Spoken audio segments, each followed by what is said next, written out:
The gradual reopening of the economy during the COVID-19 pandemic progresses. Good evening, I'm Jimenita Swain. Welcome to the Bahamas Tonight, the weekend edition. Thanks so much for tuning in.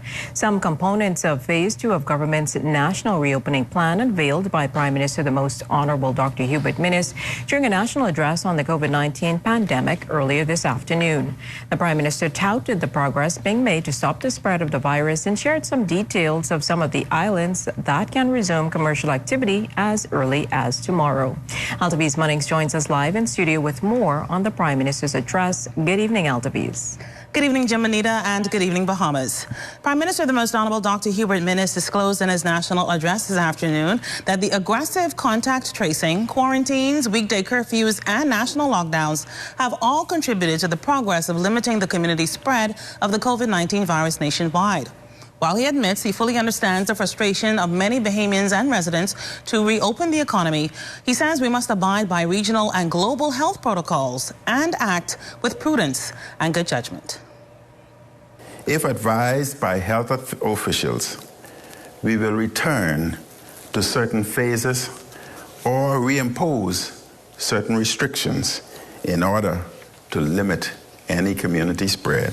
As Prime Minister the Most Honorable Dr. Hubert Minnis pointed out in his national address Sunday that the country continues to make progress in containing the spread of the COVID-19 virus, government has begun to introduce components of Phase 2 of the national reopening plan, although we are still in Phase 1B.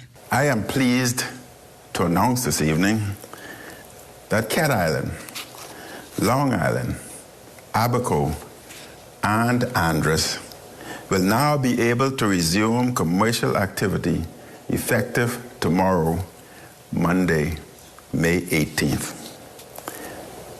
Let me emphasize to all family islands that are able to resume commercial activity that weekday curfews and weekend lockdown measures still remain in place, as do physical distancing measures and the requirements to wear facial masks. On those family islands allowed to resume commercial activity, residents will be allowed to catch crabs for themselves and for sale during the evenings of weekdays, curfew, and weekend lockdowns.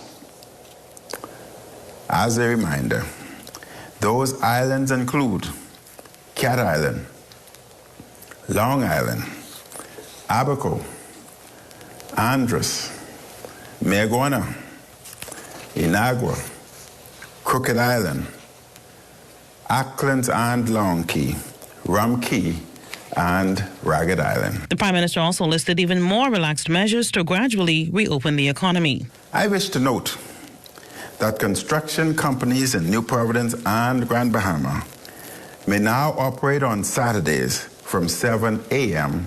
to 1 p.m. to facilitate hurricane preparedness.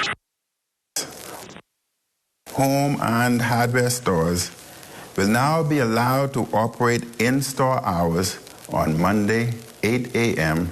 to 8 p.m. This is in addition to the Wednesday and Friday in-store hours that home and hardware stores are currently allowed to operate.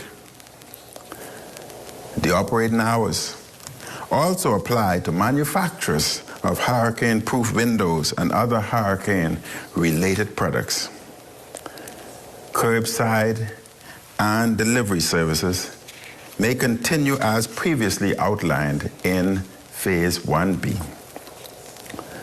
Pharmacies may now operate from 9 a.m. to 5 p.m. Monday to Friday for general public, and Saturday, 9 a.m. to 5 p.m. for essential workers only. Exercise may now take place on Saturday and Sunday from 5 a.m. to 8 a.m. in one's immediate neighborhood. Prime Minister Minnis also revealed details of July 1st being a possible opening date for commercial travel, the implementation of inter-island travel with a new COVID-19 authorization card, as well as repatriation flights from Florida to the Bahamas resuming this week. We'll share more of those details in tomorrow's newscast. Reporting live in studio, I'm Altaviz Munnings. Back to you, Jimenita.